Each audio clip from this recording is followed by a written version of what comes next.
La question, si on en revient à l'emballage, est-ce qu'on en a réellement besoin? Alors, on a beaucoup parlé du développement du vrac, qui stagne. Ensuite, si on a vraiment besoin d'emballage, quelles sont les alternatives? Vous avez le papier carton, vous avez le verre, vous avez l'aluminium. Nous, ce qu'on souhaite, c'est qu'il y ait une discussion apaisée et qu'on prenne en compte l'impact réel de l'ensemble des matériaux sur l'environnement. Et quand vous comparez, par exemple, vous prenez la bouteille en plastique dans laquelle est l'eau minérale, vous la comparez par rapport à une bouteille en verre réutilisable. Eh bien, l'empreinte carbone de la bouteille en plastique à usage unique est inférieure de 30% à celui de la bouteille en verre réutilisable. Si on compare, par exemple, avec la brique de Tetra Pak, l'empreinte carbone est comparable. Simplement, l'impact sur la biodiversité de la boîte de Tetra Pak, lié au fait qu'il y a derrière il y a une exploitation forestière, est bien supérieur à celui du plastique. Ouais. Donc, on souhaite en fait avoir une discussion rationnelle sur des chiffres, sur des données. C'est important ce que vous dites, parce qu'on se le disait avec Pauline tout à l'heure entre nous, on a du mal, on parlait de la viande végétale, du transport en avion.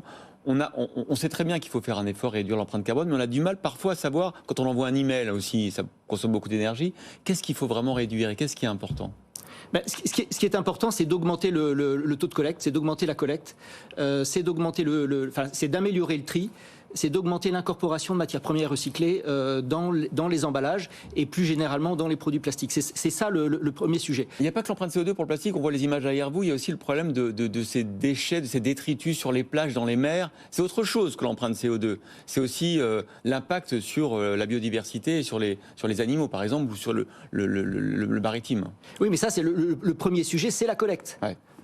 Et on voit bien dans les discussions sur la consigne pour les bouteilles en plastique qu'il y a beaucoup à faire sur le sujet. Quand vous vous promenez dans Paris, est-ce que dans la rue, vous trouvez des poubelles jaunes pour jeter vos bouteilles en plastique?